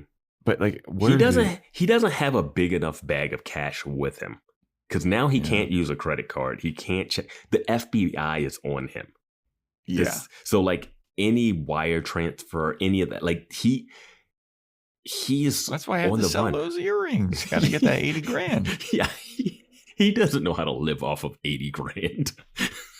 Yeah, he's already down to he's already down to 50. Yeah. How much did the boat cost? Another 10? Yeah. So he's down to 40. Yeah, but like, he's in Mexico though. You know, $40,000 is it's not going to go that far. And we don't know if he's going to stay in Mexico. Like that's also another thing. Like he doesn't have any. Does he have a fake ID again? Like I know he went to Cuba once, but he's raising. I don't know, man. It's such a weird story and ending. And why did Veronica, when they thought, hey, maybe he killed the baby and himself, and she's like, no, someone picked him up.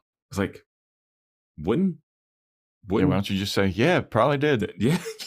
That could put the like end of throws it. Everybody off the scent. Yeah.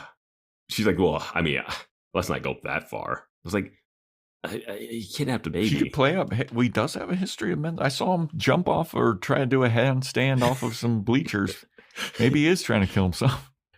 He did beat the shit out of a car in front of Meg. I mean, I didn't see it, but I heard it when I was about to have my sex with Logan filmed in the bed that Lily had sex with Aaron Eccleston. Oh, my life sucks. And then I had this PCHer pick me up on his motorcycle. Yeah. But yeah, it's just, and it's also not kidnapping because it's his kid, but it's like it's a weird one, man. I don't know. Yeah. I don't really buy it.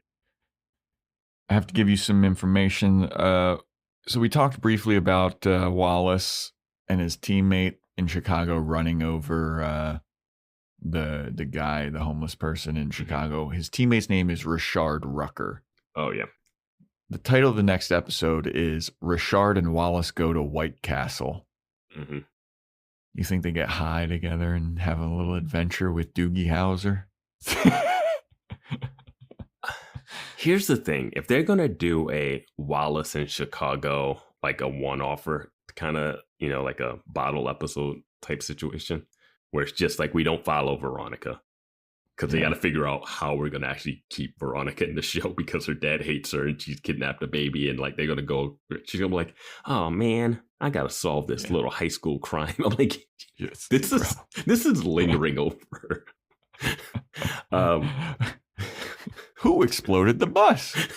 They still. God. Speaking of lingering in the background. Who killed Felix? Who exploded the bus? Where? Jeez. Yeah, I really just am not ready to have. It's not even a mystery, this Rucker thing. It's just like how it's going to play out. Yeah, they just ran over. As Wallace explains, a wind-up homeless guy or whatever. He said a wino. Wino, yeah. Wind-up homeless guy. I don't know. Like wind. I understand that you don't drink, but you have lived in the world and heard the terms. I've heard wino, but he was all drunk and homeless on wine. Like it's wino is a term. It was a term. I know it's a term, but like you think a homeless person's getting drunk on wine? Yeah, Mad Dog 2020 is technically a wine. Huh. All right. And you can buy cheap wine too, Joe. It's not all your fancy wine, all the places that you go where wine is $100 a bottle. A homeless person would be drinking some other stuff if they're getting wasted.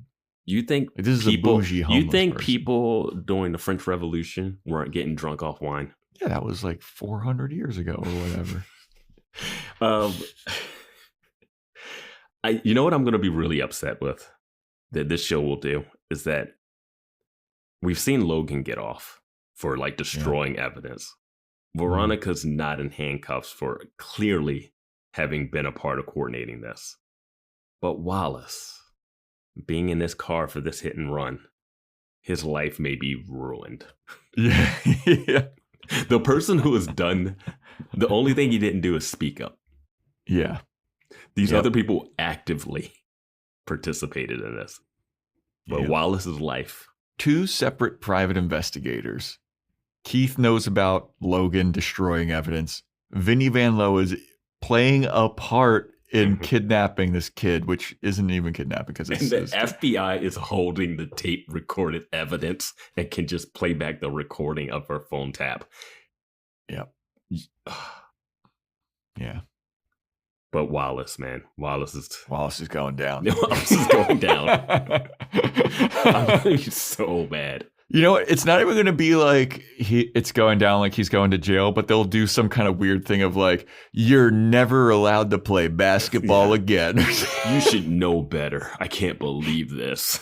Yeah, colleges are going to see this on his record and be like, oh, we don't want to take a risk on you or whatever. That's why I was saying the irony when Veronica whips out the papers and like, hey, so you didn't just come back for basketball. While you're in the middle of a baby kidnapping heist, you're going to throw that paper down. You're trying to hoodwink the FBI. And you're like, how could you lie, Wallace? You didn't come back for basketball. It's like, Wallace knows nothing about this kidnapping situation that she's got going on. Veronica's terrible person. I will say I was relieved that her line about Meg's dead and I'm alive and I'm your girlfriend was just an act, because boy, oh boy. Yeah. Boy, oh boy. That was a tough one. You know what's tough about that? Is it feels like a line that she would say. Yep. And I was like, geez, come on. Yeah. And she can't tell people, and she can't even tell people that that was fake that overheard that. Now I can see people in school not liking her. They already don't like her. I know, but this is another reason to not like her. If the girl, Meg, who was the nicest girl ever, died, and you're like, fuck her, I'm alive. That bitch dead. Oh my gosh. Oh, you like Meg so much, why don't you go back to her? Oh, wait. Duncan Kane going missing for a second time is just... The town should be talking about that for the rest of the year. Yeah. Oh my gosh, dude. So that's Donut Run. I didn't predict anything for Richard? No. I predicted that I'm worried about what they're going to do to Wallace and make him out to be like, you can't do this with the hit and run. And I get it, like that's a bad thing to do, but I just Here's after what I've seen, predict. It's Wallace being interrogated about this in a police thing, and it's just going to be told through flashbacks. We're going to see what actually happened. I don't think I agree with you, but I don't understand how that will be interesting because we already know what happened. Yep. And it's not that compelling. It's a kid at a party had a couple of drinks and then drove and hit a homeless guy, and they kept driving. Yeah, it's not a great prediction. You know what? I'm going to predict that Richard goes to New Jersey to get away for, like, much like Wallace left Chicago to go to Neptune to just forget about his problems. Richard's going to go to New Jersey, isn't that where the Harold and Kumar go to White Castle? White Castle's in New Jersey. Yeah. There you go. Richard's going to Jersey. I'm going to say that Wallace is like kind of kidnapped by the agent or Rucker, and they're trying to really convince him to not say anything. And he has to they're trying to offer him money to not say anything or something. And now he's torn in a moral quandary. Okay, so like Richard and Richard's uncle. Yeah. Who is like his agent or whatever. Mm-hmm. And this might take place in Chicago. He might have to go back to Chicago if he goes back to Chicago for questioning, that'll be wild. Yeah. But yeah, I think it'll be some trying to convince him not to speak up. He will speak up, and then he will, like you said, like not be on the basketball team, be something, get thrown into jail without probation because he doesn't have Cliff as his lawyer. Like, I don't know. All right.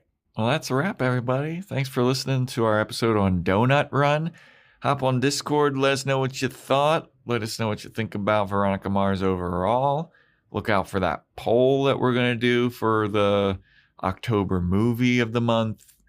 And join our Patreon, where we are starting Freaks and Geeks. I want to get a shout out. Apple Podcasts, 5-star rating, review, Spotify, 5-star rating. Take a screenshot of it, send it in. Follow us on Instagram and TikTok at BoysWatchingBuffy, BoysWatchingBuffy@gmail.com. Amazon wish list. We got merch.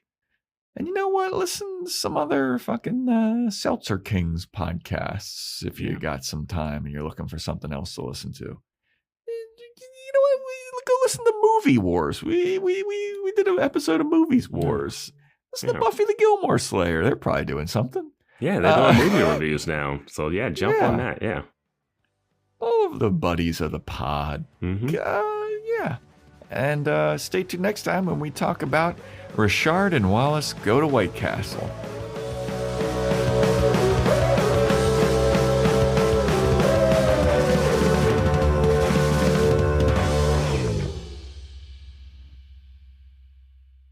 You're not real complicated, are you, Dick? Try not to be. Seltzer Kings Podcasts.